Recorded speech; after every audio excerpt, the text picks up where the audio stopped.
مزه شو بو آلیدین بنفشه مشهور است با نام آش بنفشه. من بعدم وفات کردم اینا. شما اگر خواهین جواب تون اگر نخواهین نه. 20 سال سر کرده باشه خودش 4 ساله برای 50 ساله 60 ساله دامونا نیسته. بعد اوچام گفت که میریم امی اون چی میپزیم و میریم بزرگ کنیم. تو نه هم گیری هم امی دودای امی دودی آش. نیست آدمی که در تاجیکستان آش بنفشه را نخورده باشه. پیش جنگو راست دیگه زندگی خوب داشتیم و یه همه هنرو یه همه وایو از پدرمون گمختگیم. پس پدرم این سال گذشت. اگر مخفی نباشد شما در یک روز چند کیلو آش میکنید؟ همین کار شما مثال میگیریم که از ساعت 4 صبح تا ساعت 10 یا 11 شب در کار هستید. به زندگی شخصی شما مانع نشده؟ از کدام آش بیارم؟ مثال آش شاهانگی بیارم.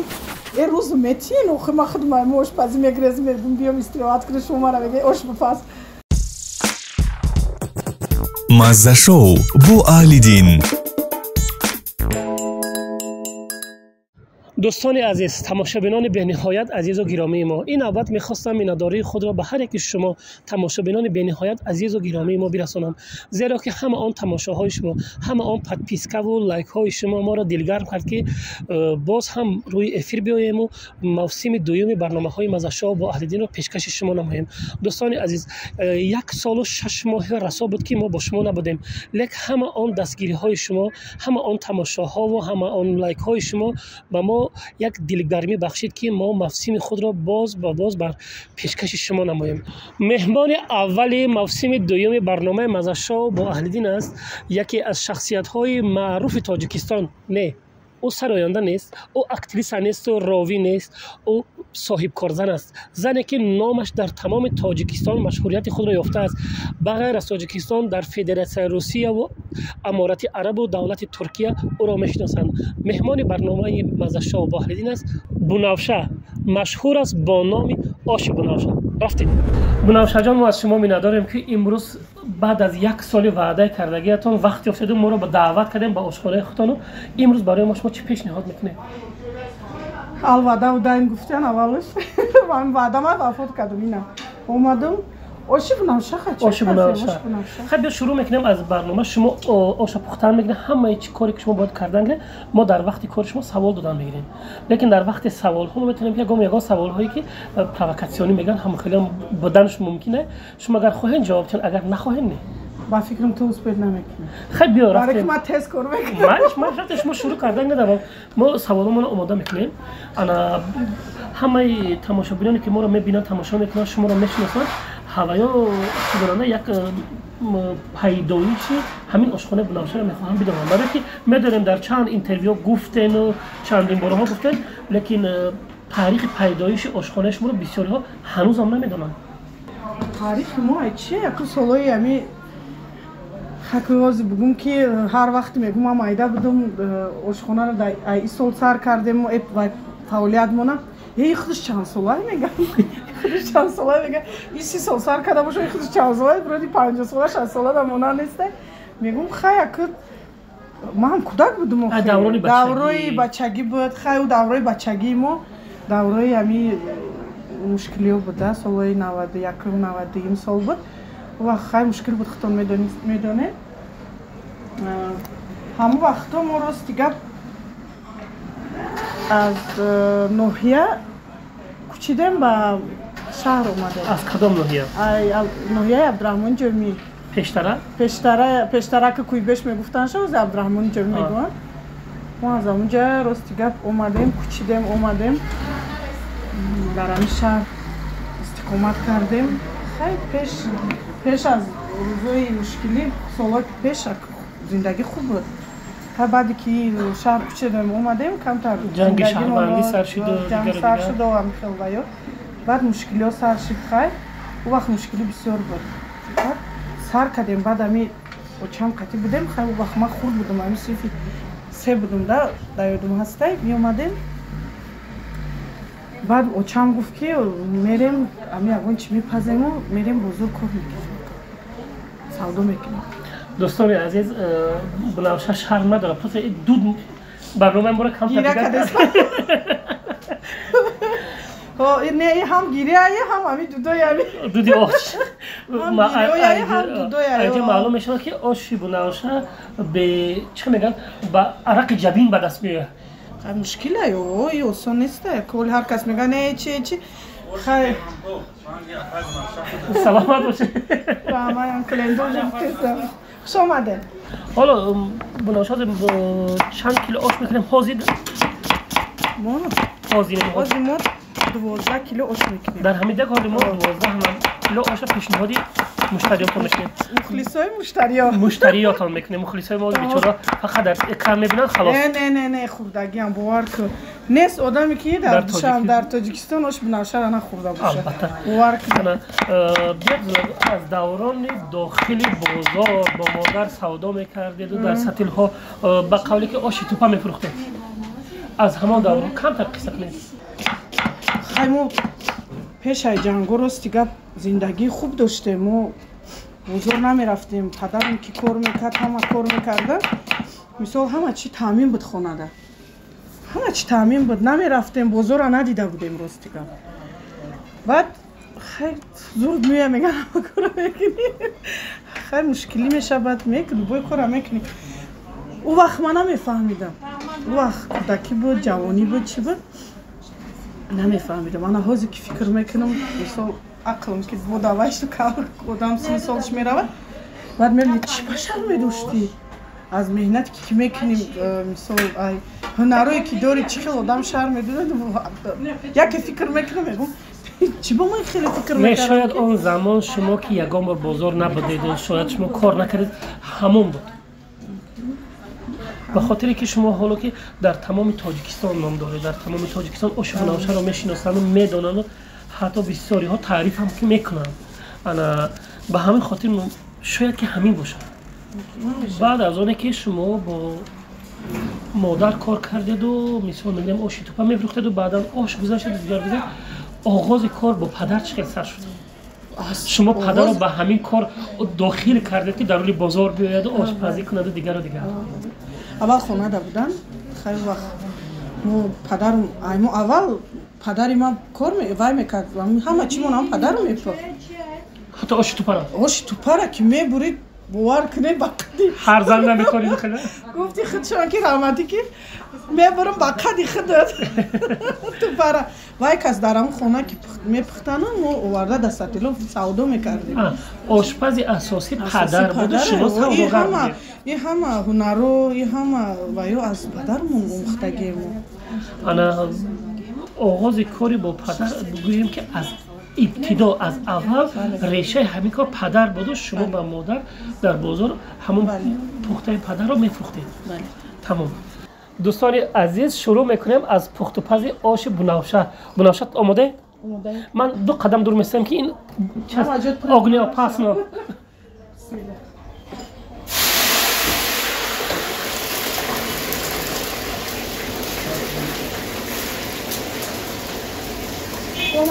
وقت میگن که بناوشه توی دروغ میگی کاوش میپزی یگان جا چکی نیسته دروغ میگی میگون نه چی باخی شما حالا در اینجا خوش کردید روغن رستنی و روغن زغیر روغن زغیر 5 لیتر روغن پخته 1 لیتر روغن زغیر مخته کده و بعد 5 کیلو پیاز دیگه 5 کیلو پیاز اکنون بسیاری خانه را که کردیم پیاز کمتر میکنیم برای این طعمی آش با دیگر میکنم باید یگان طعم به پیاز نمیشود این هم حال میکنن در عرفیت میگویند که دختر به ناز نمیشود آش به پیاز نمیشود عربی همینه او زمین نازوی ما را هم دختر چه اما ناز سخت دوستان عزیز همه وی لذت و آن حسیاتی که در سر دیگ می شود افسوس که در کامرا داده نمی شود افسوس که شما تنها میبینید خلاص این ارامت میگن بوی پیاز و روغن زغیر و روغن رستنی این همه یک خصوصیت دیگری خود را دارد امید میکنیم که آش با مزه میشود اگر مخفی نباشد بناوشه بانو من میبینم که در اینجا 1 دیگ 2 دیگ 3 دیگ است اگر مخفی نباشد شما در یک روز چند کیلو آش میکنید او چشم نه به خاطری که من وقتی که ما شروع کردیم شما الکی چند دگ آش فروختید این دگ نوبتی برای بیگاه هست دگ برای بیگونیزی از ساعتی 6 تیار میکنیم و تو خیلی 9 برای خوراک شام برای شام از آدمایی که مثلا شام در آش میخورن یا خانه فرمایش میکنن فرمایشی دسترس بسیارتر بیگونیان فرمایشی دسترس میشه اما وقتی بنفشه اگر که مخفی نباشد و مثلا مخفی هم نیست در آشخانه شما بغیر از آش باز چی خوراک ها میکنن برای که شما نامدار هستید تنها با آش بنفشه با در آشخانه بنفشه باز چی نمودی خوراک ها آماده کرده میشود برای هر روزه وقت تیار بگیم که خوراک هر روزه که تیار میتونه آماده خورده در اینجا یا دسترس کردن به خانه هاشون آش داریم و خامشوربای و بعد قبرغه بودنه و طعامای شاهانه میکنیم برای خوراک شاهانه ما با یک برنامه مخصوص با بنفشه آماده میکنیم بعد آن رو باز یگان بعد البته که شما پیشکی گفته بودید حالا که نوبت گوشتش بفکرم دوستان عزیز اینو از آن خوراک‌های نیست که باید انتظار شد این کار بسیار طلب‌طلب دارد آشپزی بنفشه به همین خاطر کمتر بنفشه کم کرده بودم نه گم ما گفتیم که اسکر نمیکنیم حتما کم کردن شما هر روز همین کار میکنید هر روز یک سوال باور میاد که شما بار نشده که فکری بخری همین کار کنید خسته شدم بس دیگر نمیکنم این کار هر کارت خسته شدم میگم بس خیلی نمیکنیم دیگه سهر میخوادی که با هم بیاییم سهر میخوادی که با دیگ داده است با کبگیر داده است با عشق کسید با مستر فکر میکنیم میگیم این قصاب مهنت کردیم این قصاب فقط همه وقت پیش رفتیم ده ما هیچ محل نمیگفتیم که ما بس میکنیم خاک صدقان هیچ محل نمیگفتیم که بس میکنیم و خیلی رنگ دیگه زنکو در خانه میشینیم و این فکر در سر ما نمیزد همه وقت میگفتیم که هر شب که اینجا میرفتم همه وقت در خانه فکر میکردم میگفتم و چی کنم که مشتری بسیار شود مشتری زیاد شود و همین آدمو بسیارتر وای کننده همین آدمو را جلب کنم ده همین چی یگون خوراک یگون تمامی بپزم که همین آدمو بینن و بگن او آنا بنفشه کسی نبرود و هر وقت فکر در نه که در این کار ما در خانه با بسیارتر فکر کار میکنیم در کارخانه فقط کار میکنی در خانه فقط فکر کار میکنی از اینجا برمیاد در کارخانه وقتی فکر کردن هم نیست برای زن برای مادر مشکل نیست که در این قدر کار راهبری کردن و پختن و مثال میگیریم حساب و کتاب و نمیدونم با عموما کار راهبری برای زن دشوار نیست البته دشواره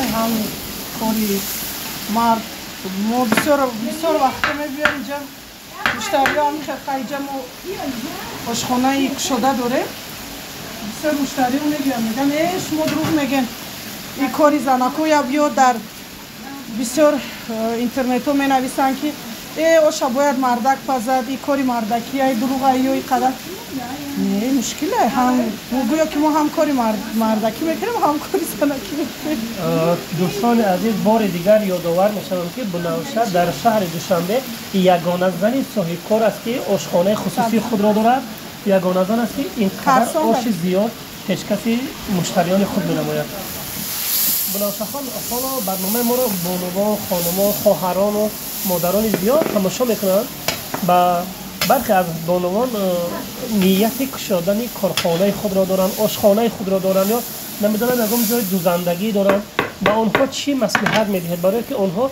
بسیار بانوان میترسند خواهم بانوان هم چیز وزی نمیبرداری نمیبردارند میبرداری تو نمیبرداری همه این مشکله همه یک خواهو پس گفتم که آشپزی کنی مردم خیلی بسته اگه در бегои калон пухтан маърафо пухтан ҳо ҳатман бояд ира мардо бупазан зандоне барои ки барои зан мушкил аст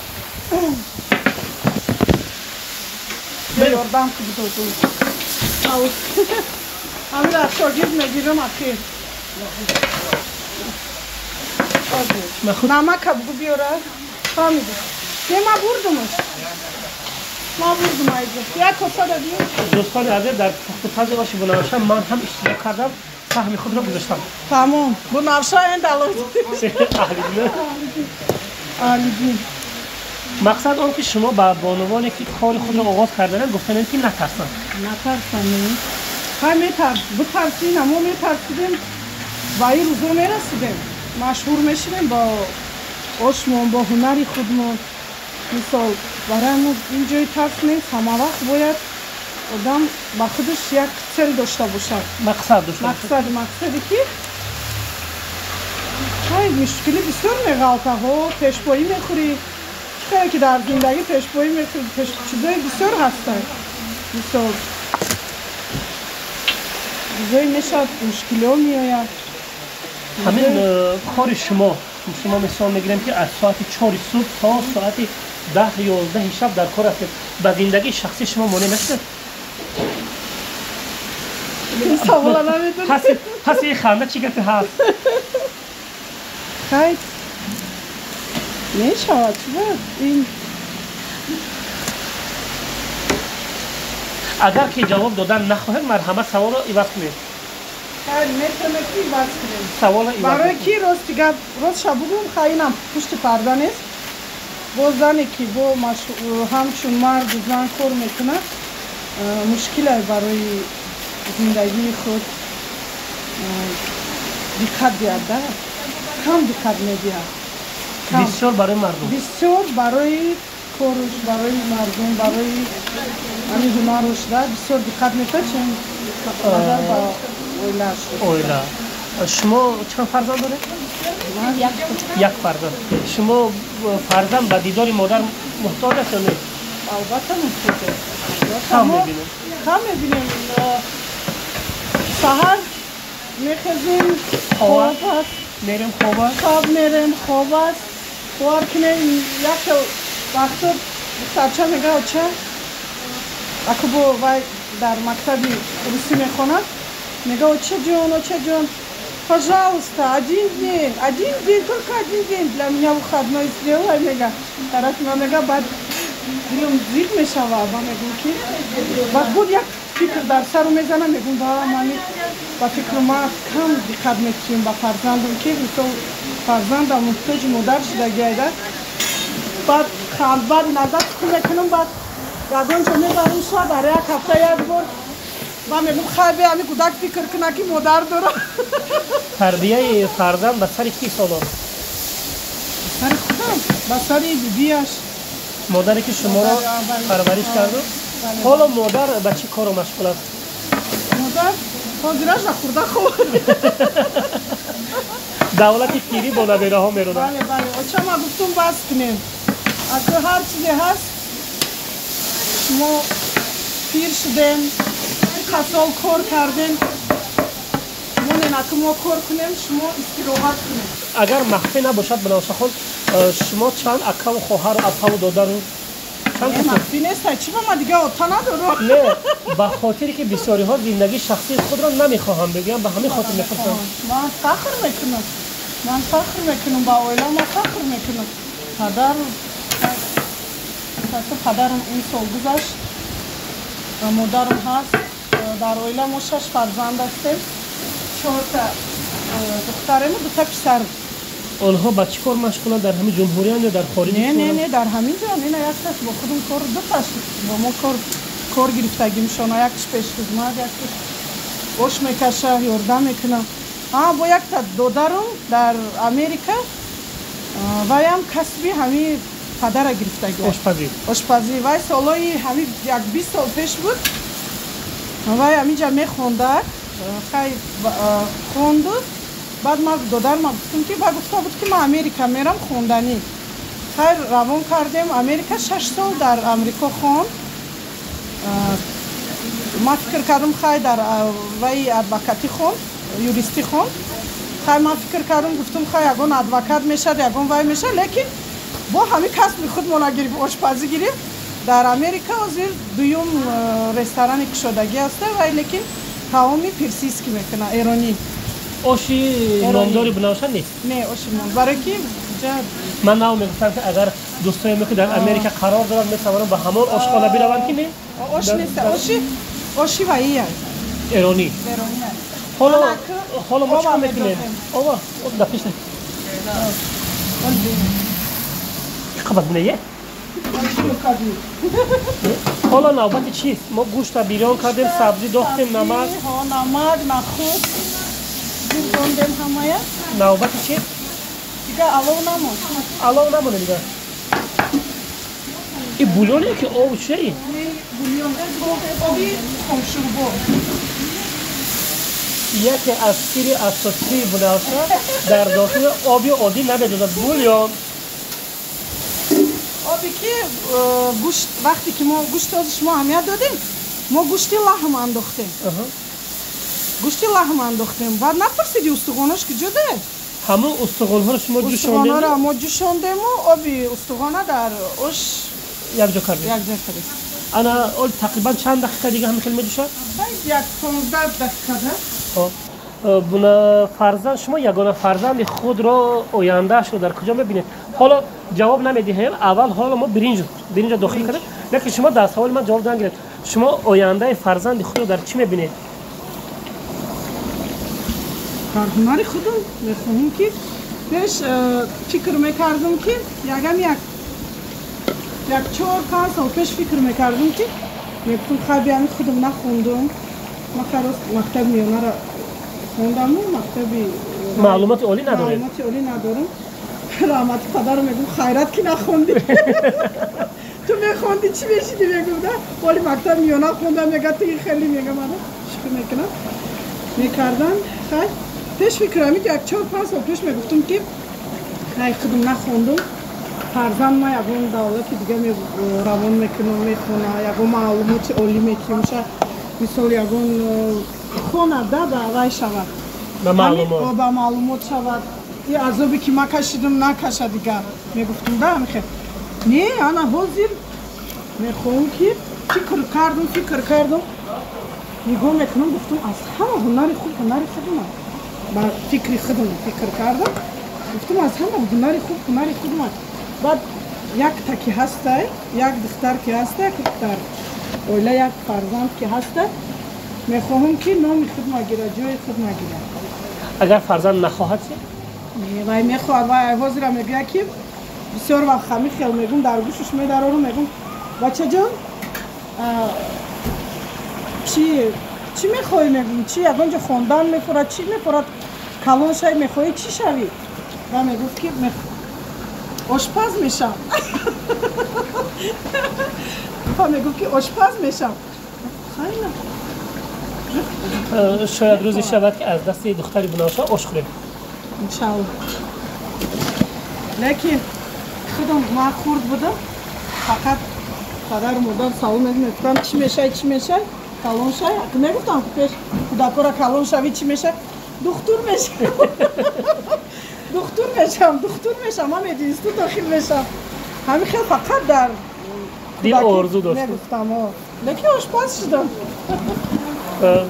نقشه های ما دیگر است نقشه های تقدیر دیگر است در رسانه های اجتماعی در رادیو و در اینترنت و فیسبوک و دیگر بحث در گرد آش بناوشه زیاد است گویا که آش بناوشه قیمت است و گویا که آش بناوشه به استانداردها جوابگو نیست و دیگر حتی دریا داریم که چند سال پیش در رادیوی امروز دریا داشته باشد اگر یک بحث کلان بود درباره آش بناوشه میگویند که برای آش بناوشه را خوردن دندان مستحکم لازم است طلایی شما با این چی میگید؟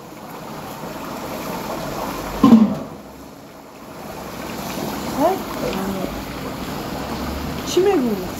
نه قیمت نیست اگر که قیمت میگوید تو مردم که نزد ما اشکالی نمیومد نه اینجا هست بسیار آدمایی که میخوان با همون پول خودشان мисол мебиёяд дар 40 сум мехӯрад, дар 30 сум мехӯрад, дар 50 сум мехӯрад, дар 300 сум мехӯрад, дар 400 сум мехӯрад. вай аз хоҳиши худаш вай вақте ки ҳами ошхона медарояд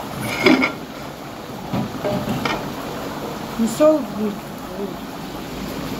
пешхизмат мепурса ки бародар чӣ биёрум, аз кадом ош биёрум, мисол оши шоҳонагӣ биёрум, мисол оши оддӣ биёрум, оше ки бо гӯшти худаш мисол озимо тайёр кардаистам. ҳар одам ҳар хел меояд ба ваи худаш ба мутобиқи маблағи худаш мехоҳад. ман мушоҳида мекунам ки шумо дар як ҷо қарор доред ки дар ин ҷо корхонаҳои бузург нест, дар ин ҷо мисол роҳи калони васеъ нест, шумо дар як кунҷи бозор қарор доред ва ин ҷо танҳо таксист зиёд аст, амон мардоне ки бо бори мардумро мебаранд аробакаш мегӯянд ба қавли онҳо зиёданд. шумо аз уҳдаи ин кор чӣ хел мебаред ки онҳо оё мегузаранд оши шуморо мебинанд ё муштариҳои шумо ҳастанд нестанд? онҳо ҳастанд, чаро не? мо барои ҳамин ҳамин нуқтаи савдоро вай кардем, ҷудо кардем, гирифтем ки дар назди бозор аст. дар назди бозор ҳама вақт ба ягон мушкилӣ намешад. мисол одамое ки аз дур омадан наметавонанд, рӯзое ки одамое ки аз дур аз дигар ина шаҳр то инҷа омадан мегӯянд бисёр мушкилае омадан, мошинои бисёрае. коргарои ҳамин бозор, савдогарои бозор, одамое ки дар дури бозор меянд бор мегиранд ва ба дигар ноҳияҳо мебаранд, ҷа аптови ҳисоб мехӯрад бозори мо. ин бозор мо дар плюс ҳастад. плюс ана шумо чаро дар ин қадар мисол мегирем ки машҳур ҳастед, номдор ҳастед, дар ҳама ҷо шуморо мешиносанд, филиали худро дар дигар ноҳияҳои шаҳр, акнун ноҳияҳои дурдаст намегӯям, ноҳияҳои шаҳр мисол мегирем ноҳияи Сино, ноҳияи Исмоили Сомонӣ ва ноҳияи Сино ду дигар боз намекунед ки ҳамон муштариҳое ки дар дурӣ ҳастанд онҳо ҳам аз ин ош лаззат баранд? баъд охир намедонам, акнун ман ин фикрҳо бисёр дар сари ман мезанад. бисёр одамо мегӯянд ки Бунашахон чаро филиалта дар марказ намекунӣ, аз марказ то инҷа омадан хеле мушкила. баъд ман шӯхӣ мекунам ки оши бунашаи хӯрдан осон ҳамон саволи мо оши бунашаи хӯрдан осон нест. мегум аз ун марказ то инҷа мебиёӣ, мегум ош бо якбора ширин мешавад. ҳама хел мегум хеле фикрҳоро ман кардам ки дар марказ ё дар дигар нуқтаҳои шаҳр корхона кунем, ошхона кунем. рости гап занак бо мардак шуда наметавонад. дар замоне ки дар ҳар як кунҷи шаҳр мисол мерем маркази ошу ана дигар ошхонаҳои зиёданд, ана шумо ин рақобатро чӣ хел паси сар мекунед? мисол ман ҳамин 30 соле ки ҳамин ош мепазем корхона дорем, ман ягон бор бар худам ягон кас вай русиқати мегӯянд саперник мегӯянд рақоба, ман ин фикр дар сарам намезанам. бовар кунед ман ҳама вақт фикри худ намекунам. фикр мекунам ки чӣ хел ман ҳамира бипазам ба маза биёяд, чӣ хел кунам, чӣ хел муштарира вай кунам. ҳеҷ маҳал ба як кас фикр намекунам ё оши вай ё оши фалонӣ ё оши вай. ҳар кас ризқи мехӯрад. дар байни ҳамин қадар ошпазони мард, дар ин қадар ки ҳама ном доранд ки оши фалонӣ, оши марди фалонӣ ва ба ногаҳ оши бунавша. ин хеле чизо дар омадагие мо бисёр ваё мешавад дар ваё боғо бисёр праздникҳо мешаванд, иди сада мешавад, иди бисёр иди нон мешавад. ҳамин праздникҳо мо мерем иштирок мекунем, баъд мегӯянд оши фалон ҳама мардака ба ҷои оши бунавша. бо марад бо дар якум мемонанд, бо иззат ҳурмат мекунанд. зан гуфта бо айваи якум мемонанд, мегӯянд хай якум деги бунавшахона монем. ман хай як саволи дигар ки агар мешавад рӯзе ки хай на ҳама рӯз ош мехӯрем, рӯзе мешавад ки инҷа камтар рози мо бахшиша камтар обуш кам омад, аз ки камтар аломо баланд буд, метавонем ки бо ядасай кружка дига биёр. не بسیار کی رفت آش لانج میشود با انا روز شده است که مثال میگم همین آش شما کم به سودا رفت حالش تکیه میشه و آش رو کجا میکنید؟ آش میبریم در پیشمون اینا تغییر خانه هسته خانه پیران سالون هسته و یا سالداتو هستن و یا چستا اینجاها میبریم بعد با میتونیم بروزش میشه که همین عروبکشایی که همینجا کار میکنم مثل گروزچیک و عروبکشو بودا با تقسیم میکنیم آشه که به سودا نرفت اولی خیر میشه و صدقه میشه یک دیگه بود بار شده است که شما رو با همین هنر مهارت خود به خارج کشور برای آشپزی دعوت کرده باشند بسیار به کدام دولت ها رفتید؟ بر روسیه بسیارتر دعوت میکنم بسیارتر بر روسیه بر ترکیه و بسیار جا با امریکا با همه جا تکلیف میکنم بسیارتر روسیه تکلیف میکنم شما دعوت کدامش رو میپذیرید و میروید؟ یگان تشریف یگان بار نرفتید؟ نه رفتم من بسیار دعوت ها میگردم نه به خاطر آشپزی دعوت آشپزی نه به خاطر آشپزی یک سال در ترکیه بودم که هم دخترایی که در اونجا کار میکنن گفتنه رمضان بود اونجا بسته بود رمضان بعد ما رفتم بعد گفتن که بنفشه ای رمضان ای بیو یک دیگ آشپز آش بنفشه پس خواهی همینجا خوریم که اونجا یک تا آش و آشخانه تاجیکی بود است در استانبول و در همونجا در آمده 5 کیلو آش کردیم 5 کیلو 8 کیلو دیگ آش موندم بعد دیدم که مشتری دارد خیلی مشتریاش من پیشنهاد کرد آش را هم دیدم که همین خیلی آش بسیار رفته است سراغ گفتم که بیار یک دیگه مونم تست ما بپزم آش افتیم که جوز آدم بوده نمیرسه همین فکر کردم که در همین آشخانه بنافشه تست کنه یک دیگه را مونه علاوه مونه روغن مونه تست یک دیگه کنیم اسپید میکنیم بعد همین یک رمضان است که در نه بسیار جدا میپزم من بسیار جدا در مسکو پختگیم در دبی پختگیم در بسیار جا همین کجای سفر کنم رابو میگن ای بنافشه اومده خیلی بسیار هست آدمایی که تجیکایی که هست شناسه وجده رفیقا ای بنافشه اومده یک بنافشه اوش کنی اوش بنافشه یک خره میگنده میپزم به خاطر استراحت رفته در همجا هم کار میکنید نه که کار میکنی با میگم بعد شوخی میکنم بعد میگم که این روز متین و خیلی خدمت آشپزی میگرزم میگم بیام استراحت کنم شما را بگی آش بپز لیکن آشی که ما پختم این آش نمیایم جدا برای که بسیار محصولاتای وایو ای محصولاتای ما فرقیت داره هم روغنش هم برنجش هم همه چیز تماشابین گرامی اگر نواربردارا یک بار داخل آش ثبت کنن اگر به حد خوب اومد امید می‌بندیم که آش مزه میشود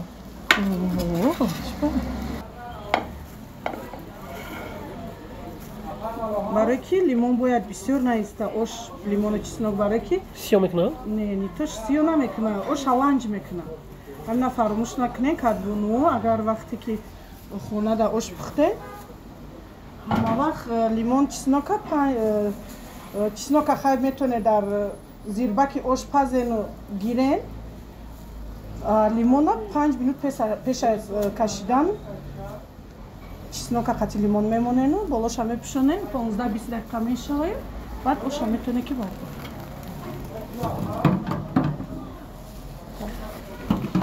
تماشابین گرامی اگر یگان بار شما آشپزی را ندیده باشید مرحمت آشپزی که در دوام 1 ساعت از روغن آماده کرده تا آخر همگی 40 دقیقه 1 ساعت هم نه 40 دقیقه اما ما ساعت وای ندارم شما ما از اون ساعت نگاه دارم ما میگم بسیار وقت میگم ما 1 ساعت آش کنی چی 1 ساعت آش میکنی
بنابراین این آش به فکرم که آشی کلاسیکی است. بله. انا یک آش دیگر دارد آش شاهانه گفته او یک نمیدونم او چی نمودی آش هست.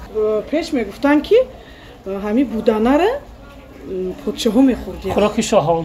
خوراک شاهان. این چیز در هست. این چیز ما فهمیدم بسیار که انا میخوردی انا شاهان بودانه را پیش بازی بسیار شده پیش نمیافتن اصلا دلمی بودانه را. خب با این قبرغه میمونیم. قبرغه گاو گوسفند؟ نه قبرغه چه گوسفند. این اوجه با خواهش کلینت مشتری چقدر میخواه مثلا میگه بنفشه خون آش شاهانه بگه بعد ما میگیریم همین آش کلاسیک را آش شاهانه میکنیم. گفتی خیلی معرفتش میکنیم.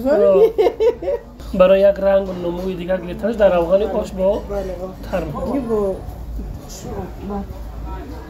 سمای بدونه میمونیم. با خواهش مشتری داره اینا همه چیز با خواهش مشتری میشن. همان گپی که میگم برای آش بنفشه خوردن دندان طلا لازم است همین است. دوستان عزیز آش ما آماده شد. حالا میریم میبینیم نمود ظاهریش به نهایت خوش لذت است. لیکن مزهش رو میچشیم بعد گپ بزنیم که آش شاهانه هست یا نیست. رفته.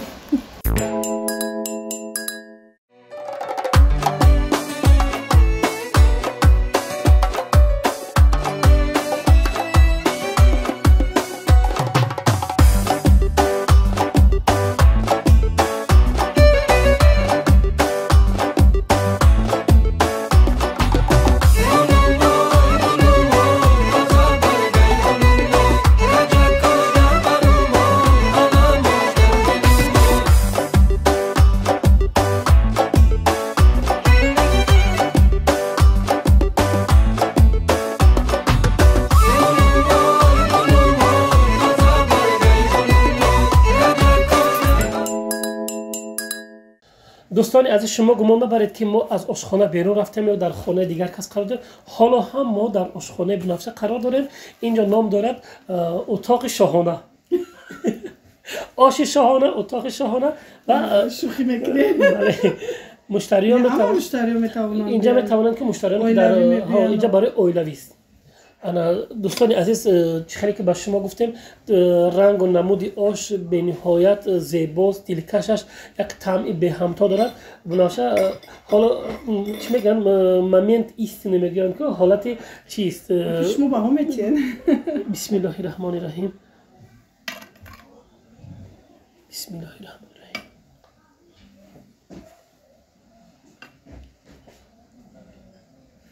باورم کنید این آش را بها دادن به نهایت دشوار است که او به نهایت خوشمزه است. هم طعم برنج و هم خودت زدگی دست من رستگی داشت برای هوا. هم طعم برنج و هم طعم گوشت و هم همه چی یک لذت خاص خود را دارد.